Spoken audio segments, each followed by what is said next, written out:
Hello, everybody. I'm Noam Shelef. I'm the Vice President of Communications with the New Jewish Narrative. We're going to get started in a minute. Right now, I know a lot of people are joining in the conversation. It takes a few minutes for Zoom to sort of let everybody into the room.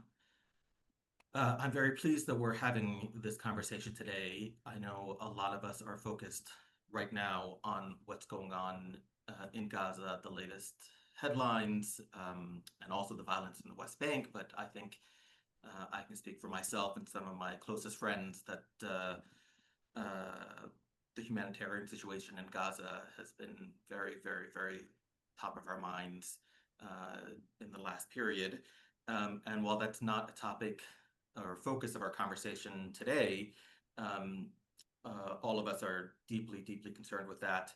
And those of you who are on the New Jewish Narrative list, we will be sending out shortly by the end of today an action alert, an opportunity to get Congress involved in a productive manner on this issue.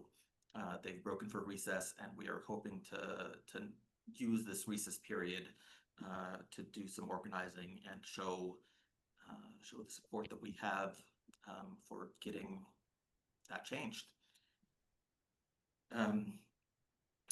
All right, so I want to say a few other things before I start asking questions.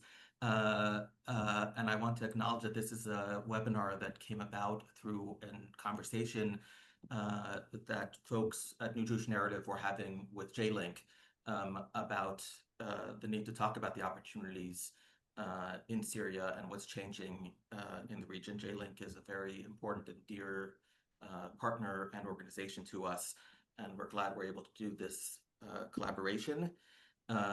This webinar is being recorded. It will be available online within a day or two, and so you can share that with other folks who might want to come in and listen to it later. I also want to pass on apologies from Dr. Dafna Rand, who is not able to be with us today, although she wanted to.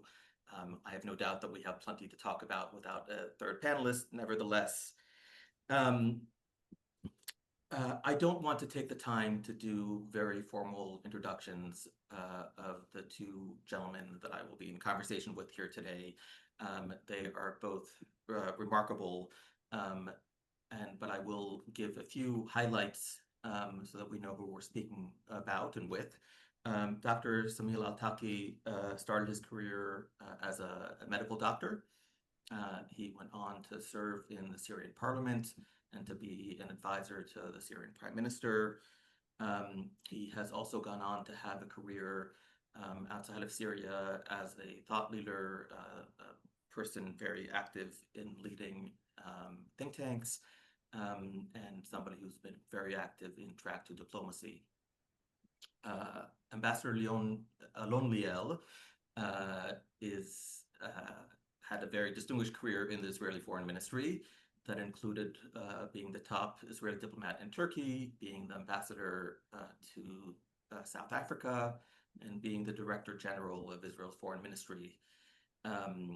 He has also gone on to continue to be very active politically. He is a very important speaker, I think, for our issues within Israel, speaking and explaining the issues of international relations and understanding what's happening regionally and globally.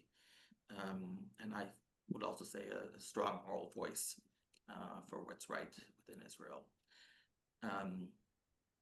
So thank you, both of you, for being here. And thank you again to J-LINK for doing this together with us. I want to start now with my first question to Dr. Altaqi, and I want to ask you just a really, really broad question to ask you to help us understand what's happening inside Syria. We've had a longtime president leave. We have a new government in place. We are following the news stories of different clashes. What's happening? What can you tell us? First of all, I'm really honored to address you all, and I'm really happy also. I think this is a great opportunity to begin to build up mutual understanding. I'll try to advance how I perceive the situation. I was predicting the last developments for more than 9 months before this happening and publishing article, this will happen soon, in Arabic and in An-Nahar, where I am a columnar there. Actually, what happened, just to give a strategic vision regarding what had happened, the stabilization process around Syria had been tinted by two main agreements in Sochi between Iran, Turkey, and Russia, and from the other side in Jerusalem between the Israel, the United States, and Russia regarding the priorities for every one of them regarding the situation in Syria, and there had been a kind of stabilization. And there had been a kind of delegation of Russia, take it and fix it, but fix it. They were not able to fix it. And at the end of the day, what happened is that Ukraine war, the war against Ukraine, began to build up a gap between the United States and Russia regarding its delegation of Russia in Syria. And the other side of it was the tragic developments in the 7th of October, which meant and which reflected a drastic strategic shift in my point of view, shift in the strategic vision of Israel. Israel is no more accepting to. I wrote an article months before the 7th of October. I can send it to you. I translated it into English, saying that while Israel is playing with mowing the grass in the region, the forests are growing all around it. So it's no more about the grass. So I was insisting that this Israeli strategy about mowing the grass is nonsense. So actually, 7th of October meant that Israel is no more delegating its security priorities or agreements or its main security, core security situation to some agreements with the Russians, about the Cold War with Iran, or even with Egypt and Saudi Arabia. Now Israel is taking things in its hands regarding how to manage its own security, which meant for me that there is a collapse in the principle that on which the Cold War conducted between Iran and Israel through many agreements and backdoor diplomacies would it be in Minsk or other places about managing this Cold War between Israel and Iran. And this collapsed practically. And in the mentality, and as I understand it, the Israeli mentality, this has changed. So this is the second factor. The third factor is, no one would believe, but I felt it in Washington. Kamala Harris failure. There had been a main concern that because Kamala Harris failed and Mr. Trump is coming back, that there could be a return into redelegating Russia in the region. And that's why the whole movement came so suddenly. It was prepared for more than 6 years by the British infiltrating HTS, Hayat Tahrir al-Sham, or by the Americans later on, and even the financing of Qatar all over from Abu Muhammad al-Qatari, who was totally overseeing everything happening there. It was quite a kind of a scenario on the shelf. Then they activated it very rapidly after the failure of, and that was, and this practically upheavaled the whole situation in Syria. So let me go from there to the domestic issues. Domestically, practically, the Assad regime practically dismantled the traditional social fabric in Syria, the old tribal big families, etc., and turned it into really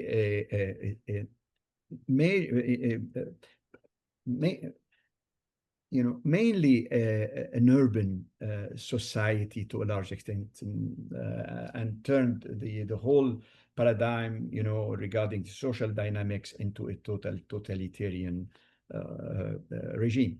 This had prevented also at the same time the development of the substitute of the traditional solidarity system, so that we don't have civil society movements that are capable to keep the society together and to cross borders between factions, etc. So what we have now, what we have is we have this situation where suddenly the United States, Turkey, Britain agreed to redelegate Syria into the hand of an Islamic Salafist jihadist movement. If you look at the culture, if you look at the education system within the current Syrian army, within the current security armor, and within the mosques and everywhere, it is a very narrow jihadi Salafist that you would have lots of difficulty to differentiate it from ISIS or from Al-Qaeda in terms of culture. So, and if you need, later on, I can develop to you the whole strategy behind this tactic of the Islamist movement, which are very much communicating vessels, not only the jihadists, but also the apparently moderate people. So we have this situation, and I think what's going on in Syria is that now every faction of the Syrian society is trying, let me say, to charge its batteries, to revitalize its capabilities, to organize itself, to arm itself, to defend its vision regarding the next state. And at the end of the day, we made study about 36 civil wars that happened after the World War II. Only a decentralized state would be the possible outcome of such a situation. Would it be through lots of blood, or would it be through a kind of a new social contract and agreement among the Syrians? Syria will not be able to return as a centralized state. So I'm speaking very much in a very compact way. Please, during the questions, I can develop lots of things. To end, I think I'm really sad that the United States and maybe to a certain extent Israel is accepting to allow a new Hamas story to grow up in Syria.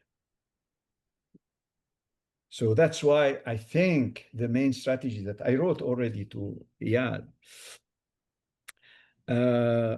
we need to push the peace to the end, not accept half a peace, kill animosity, because why this is important, because at the end of the day, we are creating a new situation where animosity will continue to go on, and really charging all possible non-state players with the new technology entering in the region. It's entering very rapidly, etc., and allowing this perpetuation of the conflict. Otherwise, I think there will be. I'm really afraid of a potential return to a civil war in Syria, because nothing will. The situation is so flaccid, and the regime is not able to control. If I have time, I can explain to you how the Syrian state is totally unfunctional now. Those people came to power uh, uh, with the only experience of being like militias, getting their economy from actually border taxes, etc., etc., but nothing economic. We have a huge economic problem. We have 80%, 81% of unemployment among men. So it's huge in Syria, which means that unless they can generate a real functional, productive economy, they will not be able. Syria doesn't have resources, which is maybe we are lucky not to have resources, because this will prevent the grow up of an experience like Iraq or like Russia, where the rent was able to solve the problems and allow the buildup of a crony state capitalism in Syria. Uh, uh, so Syria economically is between two choices. The main going trend now is toward regenerating a crony state capitalism in Syria, but this will lead definitely to a civil war because people are starving. And the money which is coming, it won't go to those people. And people will go gradually more and more toward the civil war because of unemployment. They need arms, they defend to themselves. There are lots of chaotic factors that push Syria toward instability. They are not able to control the society. They are not able to control the army itself because of the high level of ideologic charging, as I explained. Very briefly, I can talk, of course, for hours. So this is from the socioeconomic. From the state problem is that they don't trust anybody. It's not like Russia after the collapse of communist. They kept the bureaucracy, they kept everything. Here we have also, in addition to that, the collapse of the main Russian asset in Syria, which is the Syrian army. Which means that we don't have anything. We don't have an army. We have militias, very much ideologic, very much narrow ideological background. And at the same time, we have the fact that those people are not trusting anybody in the bureaucracy. We have 200,000 employees in the central government. I'm not speaking about the peripheral government. And those are now sidelined. How do they succeed? Sidelined to everything you want to do in a ministry. They are now making a kind of slowing down. They don't advise anybody in their work. So sorry for my weak English sometimes, but at the end of the day, everything is related to somebody called the sheikh upstairs. Nothing is able to move unless he is approving. So at the end of the day, bureaucracy is just happy to sit down and do nothing. They are watching them fall as a state. Lots of money now is going. They are acquired according to the Reuters report about the corruption within the system. About $1.5 billion had been transacted into Idlib, which means that those people still consider themselves jihadis and still consider themselves as passive, as only momentary ruling of the state. I'm sorry to be so gloomy about my country, but I was trying to incite your questions. Yeah, thank you. I appreciate that overview, and it is heartbreaking, and it demands our attention. When I first got engaged in the conversations around this webinar, there was a lot of excitement, or that we might do a webinar like this. There was a lot of excitement about the possibility, new opportunities for Syrian-Israeli peace. And that was followed by you described as failed states and these different communities who are now in competition with no civil society to moderate between them. And we saw clashes involving the Syrian Druze community that Israel ended up engaging in and sort of prompting Israeli airstrikes. And I think was a focus of attention for several days, a key focus of attention for the mainstream Israeli media. I want to sort of take that as a launching point to Ambassador Liel to sort of lay out how is everything that Dr. Altaqi described being seen in Israeli policy circles. What are Israeli priorities and approaches, and maybe how might they be better than they are now? Okay, thank you, Noam. I would like to start by a few sentences about my past contact with Samir Altaqi. It was, I think, only 20 years ago, but we had a different Israel and a different Syria. And we were kind of negotiating for peace between two countries that were both stable, and I think both wanted peace. We didn't achieve it, but we were quite close. It started by track 2 talks, but then 2007, 2008, we had Israeli, Syrian, serious talks with the mediation of Turkey, and Samir was involved, and we were quite close by the end of 2008.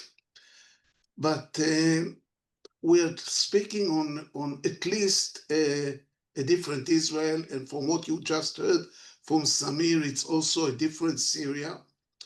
I want to speak about Israel. As you know, I was a diplomat for over 30 years, and I was already a diplomat when we signed the peace agreement with Egypt, and then when we signed the peace agreement with Jordan, even involved.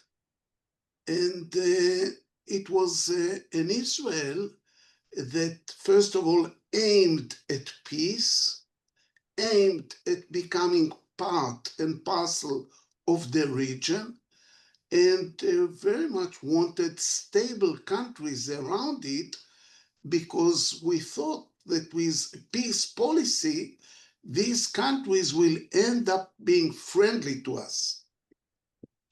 So it was not only that we wanted a peace agreement with the countries, there was a feeling that we want to stabilize the countries around. We want to connect with them, not only economically, even culturally. And for a while in the 90s, it got the title, The New Middle East. And this was the regional dream. Everything has changed since. I think the turning point was around 15 years ago. There were several reasons to it, but first, there was a gap opening between the strength, the military intelligence, technological, economic strength of Israel and the region. And related or unrelated internal developments, political in Israel, brought about a policy that between the Jordan and the Mediterranean, there is only one narrative, the Jewish narrative, mainly meaning we are not going for a peace agreement with the Palestinians. We are not going to divide to two states. This is a huge, huge development, because it is changing the observation, the Israeli observation, at least of the inner circle around it, of Egypt, Jordan, Syria, and Lebanon. Because if this is the policy that we are not going for peace, and we will probably annex the West Bank. And now, as it seems, stay in Gaza with settlements. These countries can, by definition, not be friendly to us. So if they cannot be friendly to us, they should better be destabilized, because if they are not friendly to us and they are strong and stable and they have an army, it's endangering us. But if they are not friendly to us and they are destabilized and in a chaotic situation, we don't have a reason to worry.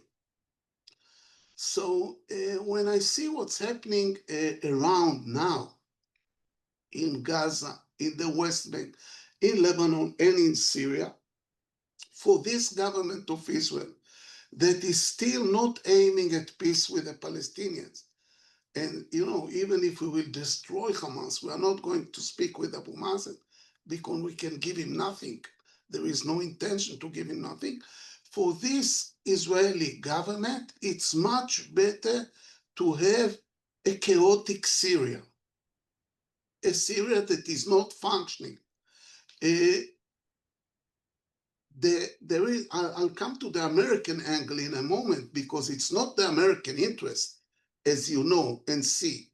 But for Israel, the first thing we did when Ashara came to power, captured power, we destroyed the Assad army. What was the logic in destroying the Assad army, totally destroying the Assad army by massive attacks and capturing more land into Syria, if you don't even know, the guy didn't even say a word, and let him first say something before you destroy the army. But this was done in order to not enable the future Syria become a military actor in the region, because we are not intending to withdraw from the Golan Heights, and maybe even not from the additional land that we captured since Ashara. So they will never like us. We'll always have a war situation with them. So why let them become strong or stable? I want a few words about the Kurdish and Druze situation. This is very much related to the Israeli position. If the American position now is, let's give him a chance, this new guy, Ashara, that Trump already met and I think even hugged in Saudi Arabia, and Europe is already meeting him and discussing with him. So the American position contradicts ours now. We don't want the guy to stabilize Syria. And we have unbelievable abilities. Israel has become really a strong country militarily, economically, and we can really offer a lot to Syria in a process of stabilizing the country. But I don't think there is such an interest. First of all, the attitude in Israel always is that once you've been a terrorist, you'll always be a terrorist. Once you've been an anti-Semite, you'll never change. So we also, like Samir said, we also don't trust anyone. We trust only ourselves. So it's very natural for Israel not to trust Ashara. But we didn't give him 1 millimeter of credit even.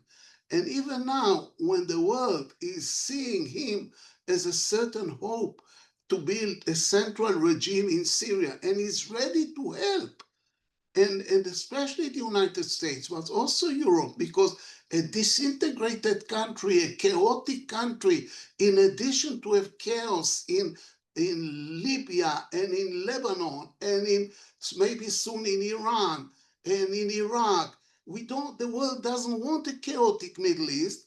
But for Israel, a chaotic Middle East is a kind of an insurance for its policy, for its existence, but also for its policy, because if you don't have organized countries in the region, they cannot challenge what we are doing. They have to accept they're busy with their own internal issues, and they cannot challenge what Israel is doing. So I'm really sad, because it makes the analysis or the description of Samir even more pessimistic, because if Israel would have a different government now that is aiming at peace in the region and at peace with the Palestinians, we could join today the American, European, international, Saudi, Qatari effort to rebuild Syria.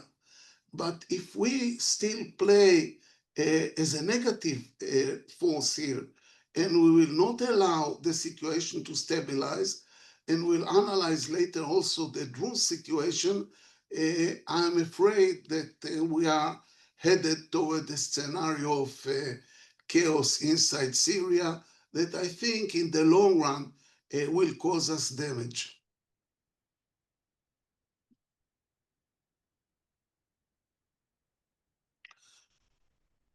Wow. By the way, you will not believe it, but I have to go to the shelter now. Oh my. We have a missile. We have a missile on the way. And please do that. let me go. Let me go. Probably from Yemen. I don't think it's coming from Syria yet, but I have to go to the shelter for about 5-7 minutes. Go on, and I'll be back. We will. Please Okay? take care of yourself. Okay. Keep safe, please. Okay, I'm coming back. Of course. This is also a part of the reality of our world right now.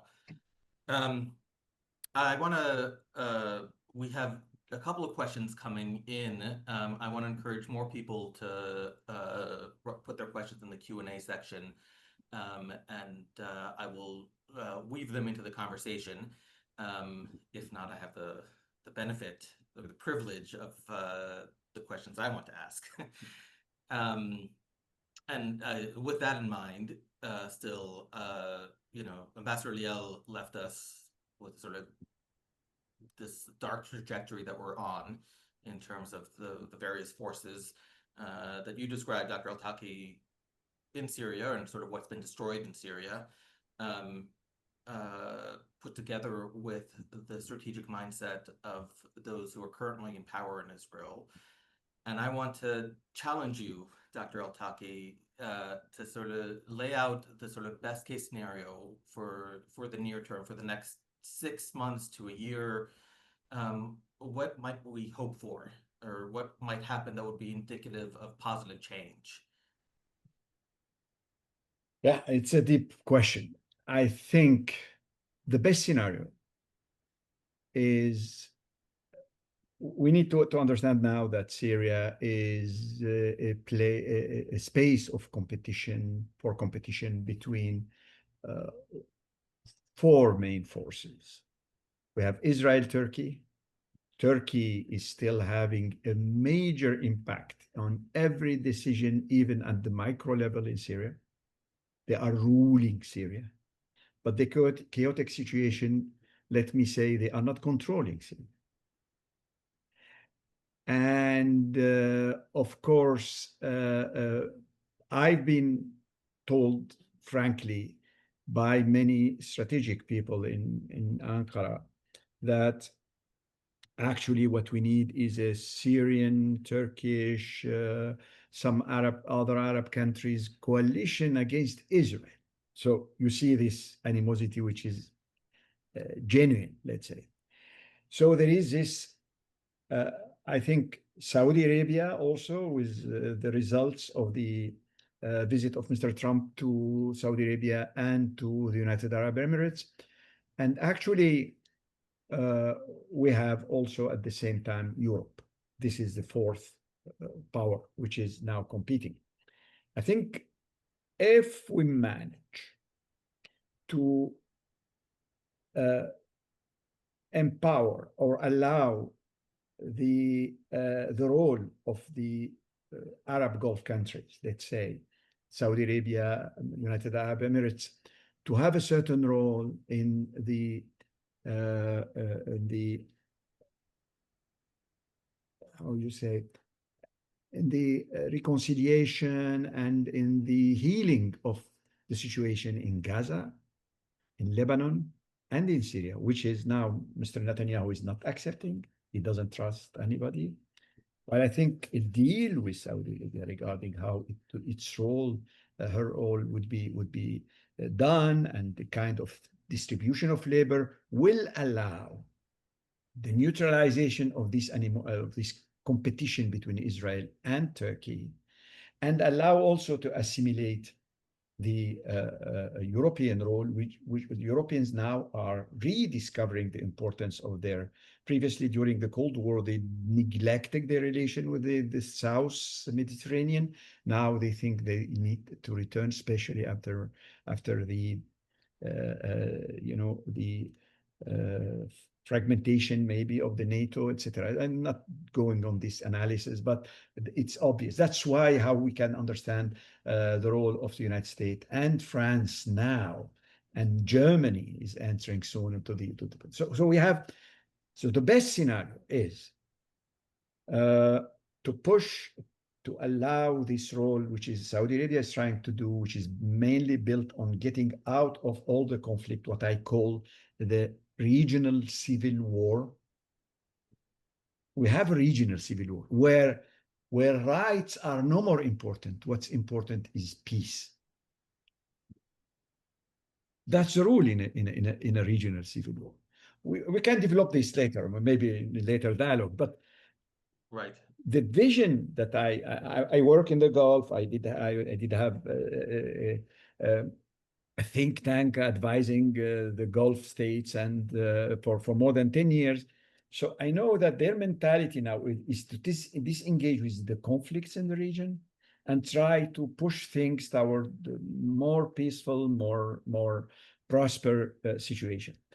And the buildup of the nation state which is still need to be built up in the Gulf. This is very much obvious in their mind. So I think Israel, if it can change its policy from the current policy that Israel, I don't know the exact translation, according to Mr. Netanyahu, needs to live on the tips of spears. Yeah. This is, I think, won't happen, first of all. Won't happen, won't make a kind of Pax Israelica. It's not possible. I can analyze it. And believing that this supremacy, extreme supremacy, is unbreakable, I think it's just forgetting the possibilities of the lessons of the 7th of October. No shield is enough, is unperforatable. And I think now Israel strategically has an interest in peace. In peace, regardless of lands, etc. We can discuss this later, but the issue is that if you keep living on the tips of spears, I don't know whether, or lancets, yeah, if you keep on living on this, one day, non-state players, and now we have lots of them, even in Syria, will come, and it's breakable. Think about a boat of drones in front of Haifa. Think about, I can give you lots of ideas. And I was able, even before the 7th of October, to predict the 7th of October and tell my Israeli friends, this will happen. And even predicting a coup in the West Bank. I'm not predicting by any astronomical reading. I was having information and analyzing the situation. So I think the best scenario is to play peace and to empower this trend that the Arab do the job. You cannot do it in Gaza. The Arabs were able to do it. Hafez Assad was able to do it in Lebanon and in Jordan. if you need peace.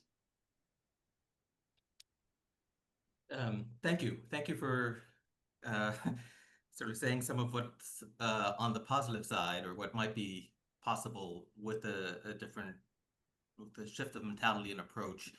Yeah. Noam, sum up for me what was Oh, positive. you missed it. It was upbeat. So sorry.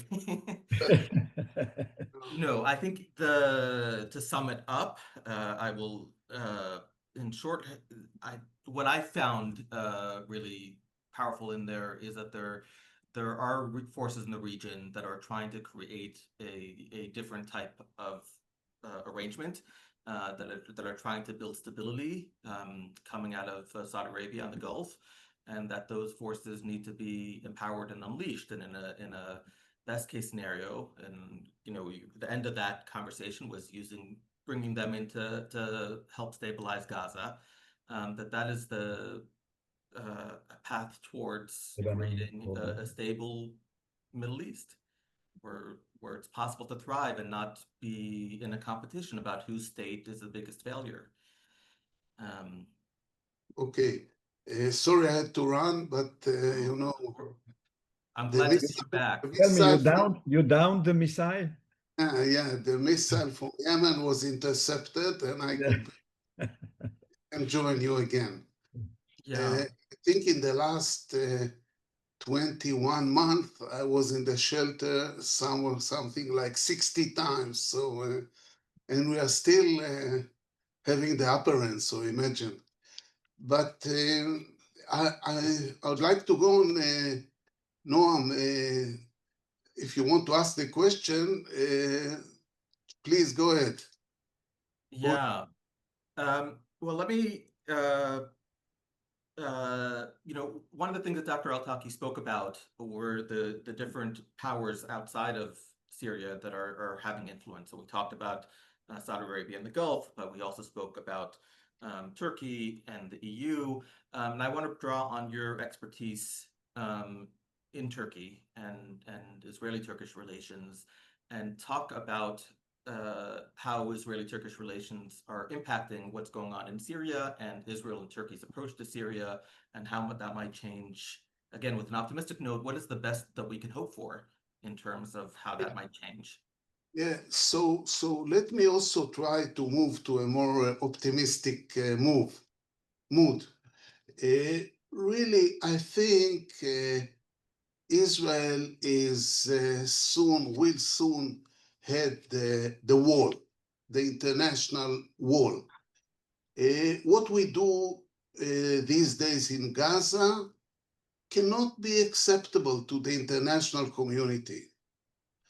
And as long as they let us do what we want, we will stay a negative player, not only on the Israeli-Palestinian issue, will stay a negative player regionally, and maybe even globally. So, the balance of power inside Israel, the ideological opposition to Netanyahu, at least the Jewish ideological opposition, is very weak. But I still think that we are nearing a situation that the growing isolation of Israel, what we call now the diplomatic tsunami, will bring about a change. In the Israeli policy. I don't know if you heard, even Starmer, the British Prime Minister, said today, we are nearing a Palestinian recognition if you don't end immediately the catastrophe in Gaza. So I'm saying it because I want to bring Turkey into the picture. A week before the 7th of October 23, Netanyahu met Erdogan for the first and only time.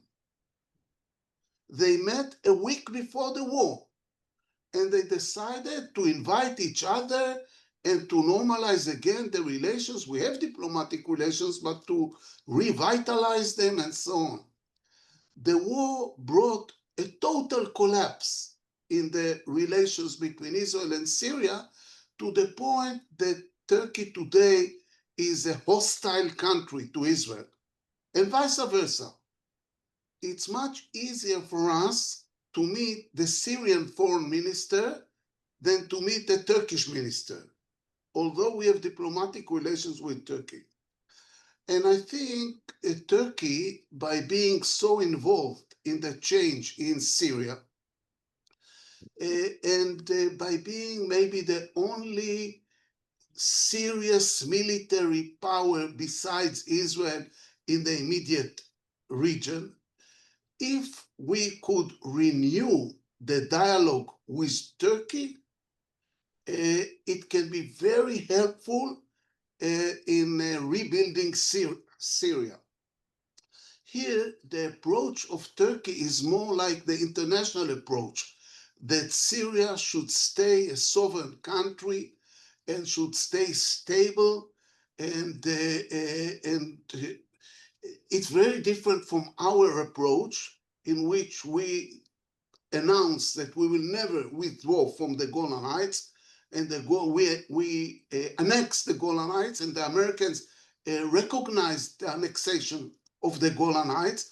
So for us, sovereign Syria is a problem, because a sovereign Syria, functioning Syria, will demand the Golan Heights. But again, if we can create a situation, and I'm sure it will need a different Israeli policy and maybe a different Israeli government, that instead of the Iranian-Russian involvement in Syria, we have a different kind of supervision or involvement, an different kind of international involvement with the American involved, and Turkey and Israel, which I still see as potential more positive players than Russia and Iran.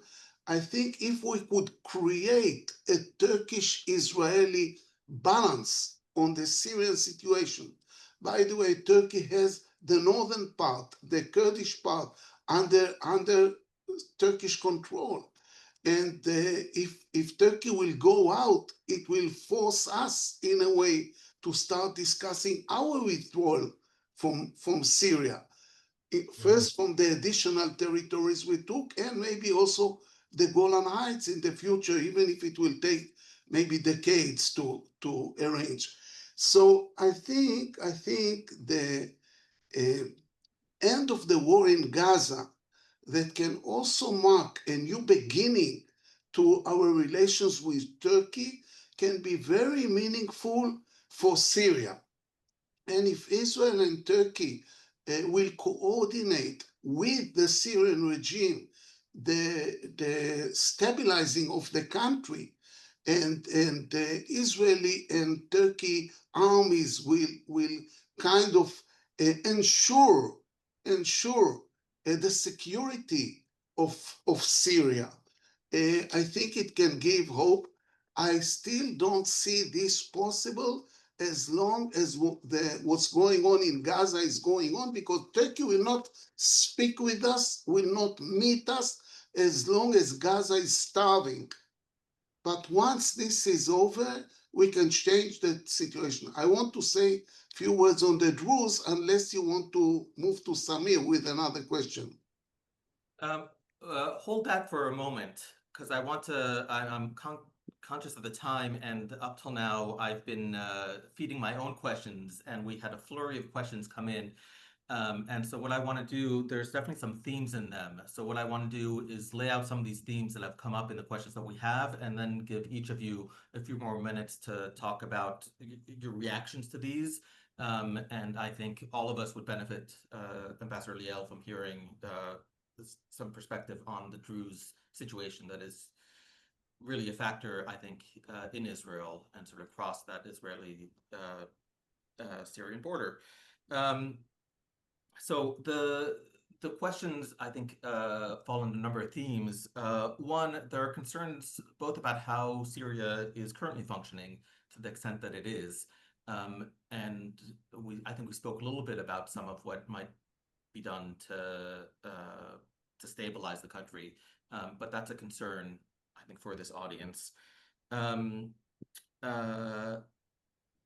was also a very interesting idea that was proposed about the question of a possible U.S. role in bringing key stakeholders together, including Saudi Arabia and Israel and others, to, in the words of the questioner, to harmonize what they're doing, to not be working cross purposes. And I think there, to my mind, there is a glaring absence of American leadership right now, and so I put that to you as to whether or not that is a role that might change and might bring change as well. And the last theme I really do want to point out, this is we are at the New Jewish Narrative, an American civil society Jewish organization. Through J-LINK and others, I think we're speaking to very active folks in civil society across Europe and Israel and other countries.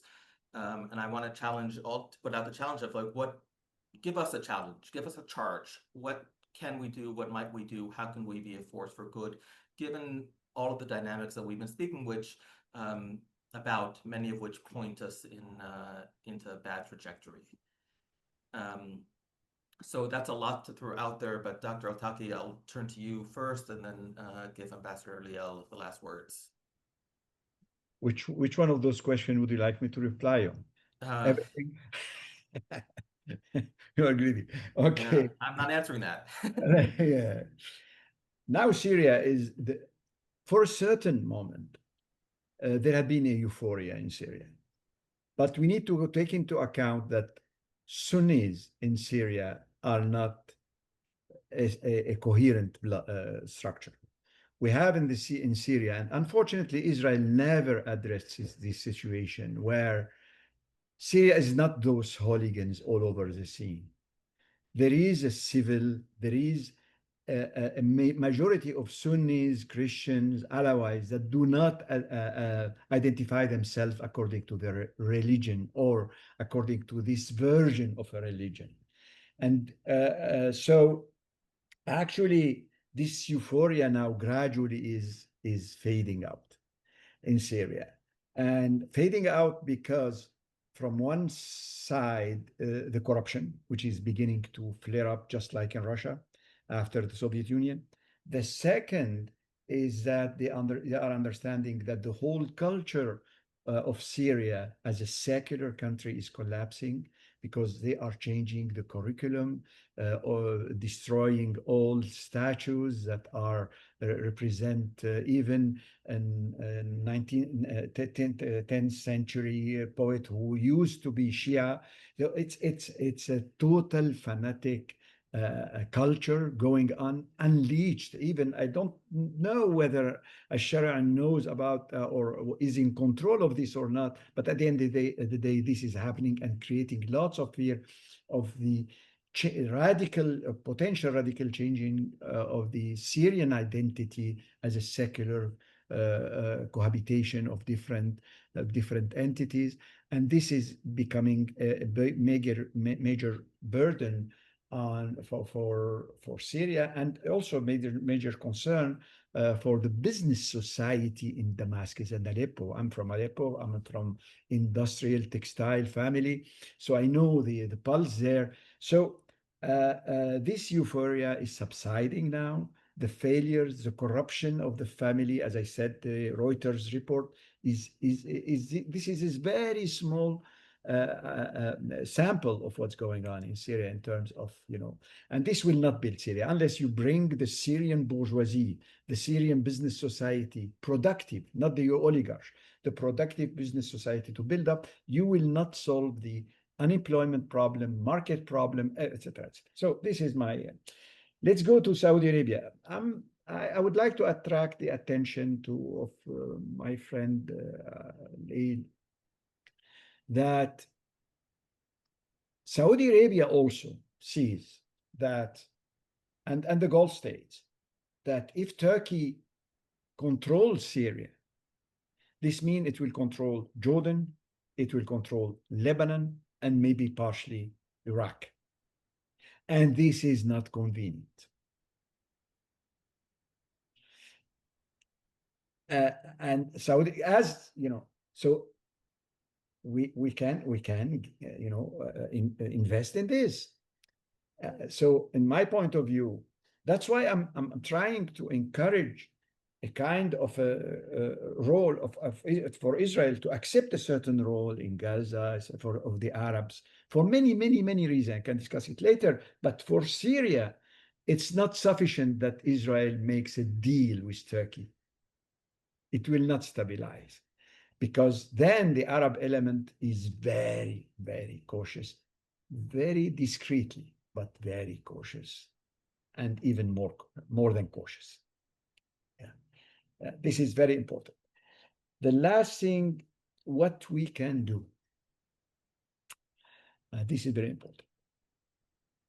I don't want to go to the broader vision regarding redeveloping a new Jewish-Israeli dialogue. I have many thoughts on this. If you can, I don't know whether I'm even in a position to make a discussion about this, but I have concerns.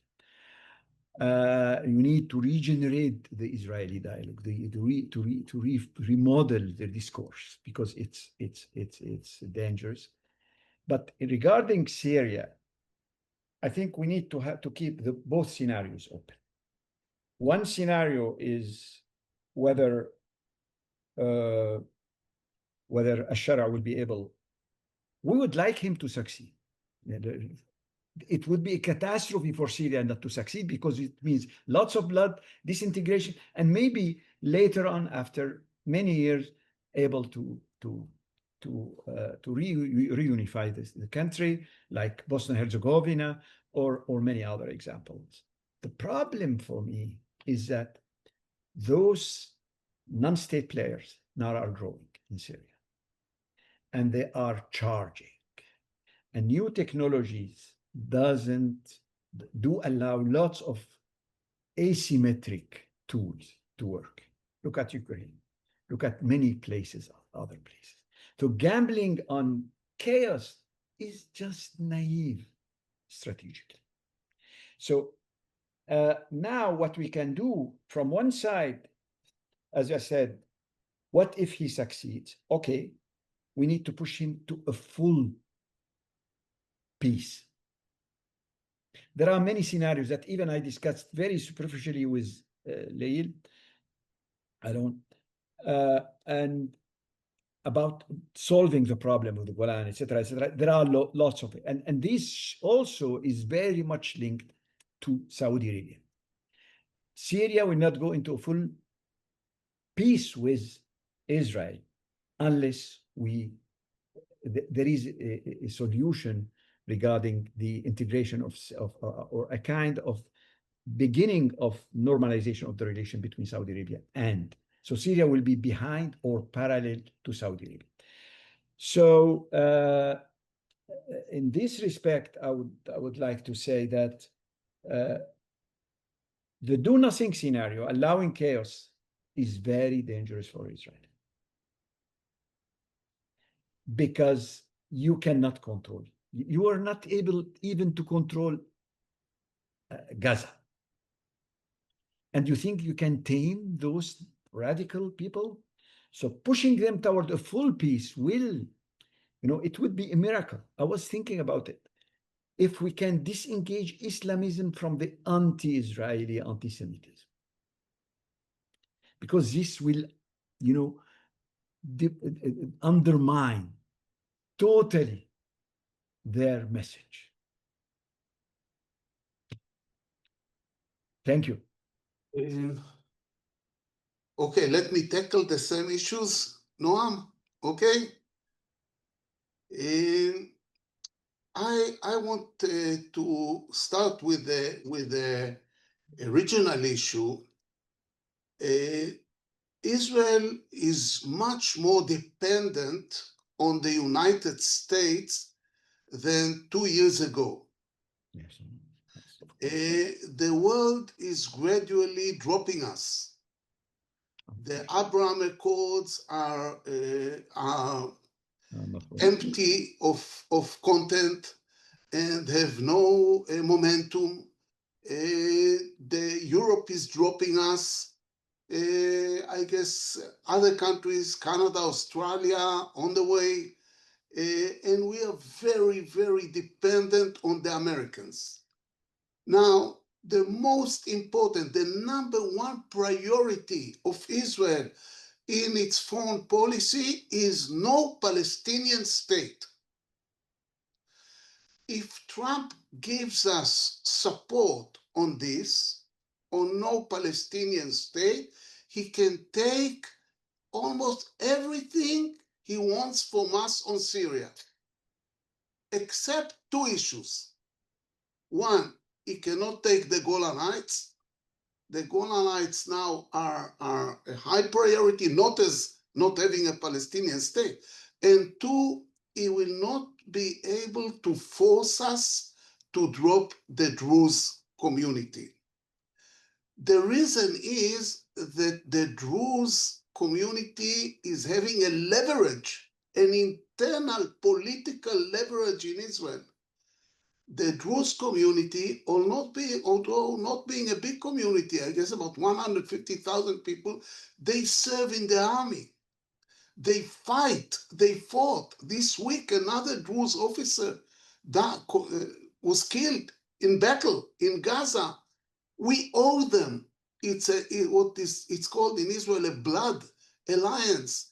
If we drop the Druze in Syria, they drop us here.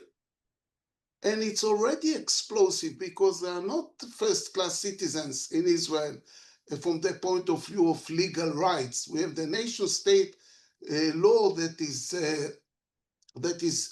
putting them as secondary, but the fact that they are so instrumental inside the Israeli army, in fighting units in the Israeli army, forces us to help the Druze community in Syria, at least on the humanitarian level. But again, the priority of Israel is no Palestinian state. If after this coming wave now, very soon in September in the UN, French, British, Australian, Canadian wave of recognition of Palestine, Trump will block it. He can ask us whatever he wants in Syria, except on the Golan Heights. And so I think this is creating an opportunity to turn Israel into a reasonable player in Syria, if not even a positive player in Syria. So I think this is very important to mention. As to Israel, Syria itself, I don't know, maybe when I was not here, you mentioned it. We have high-level talks between Israel and Syria. High-level talks, ministers. The closest ministers to Netanyahu met the Syrian officials already in Azerbaijan, in Paris. It's very important to continue this dialogue. It's very important, even if you are fighting on the ground, when you are meeting ministers, there is always a hope that you can coordinate things. But I think we should expand it. I think the Jewish community in the United States should meet the Syrian ambassador. I don't know if you already did. I know that in the past, Jewish community in the United States that is not anymore under the full control of Israel. You have J Street, you have other organizations. Meet the Syrian officials in the United States. And I think the big Jewish communities in Europe, especially Britain, should meet the Syrian ambassador and discuss. And I think that because the countries are so self-centered at the moment, especially Israel, we should also build a track to dialogue of Syrian academicians with Israeli academicians. There is maybe not a strong civil society in Syria, but we should start doing it outside the region. And I think we should get ready to the day that Israel will become again a positive player in the Middle East. a player that wants a stable Middle East, that wants a functioning Middle East, and not to stay the policeman of the Middle East. And I don't think even the Americans want us to be the Middle East policemen, because they understand from the Saudis that this will never be acceptable. So I think there is a lot we can do also on the Jewish level. Yeah. Thank you. I appreciate that. I could have this conversation go on all day. I just think we're gonna lose our audience, and I want to respect your other commitments. I want to thank you both. I want to thank again J-LINK for doing this with us. This recording we will have this recorded. This will be up on our website probably by this time tomorrow. So thank you all. I have some homework from this call, and we have to keep doing this work. But sorry, I had to live in the middle because of the Yemenites. Well, yeah, that'll be the next conversation. It's a small region. Samir, good to see you again. And good to see you for this opportunity. I would like also to keep a kind of dialogue between us and many intellectuals, Syrian intellectuals, with the Israeli intellectuals. There is lots to exchange and maybe to be beneficial. Thank you very much. This is a great. Thank you, Noam. Thank you. New Jewish narrative. Thank you.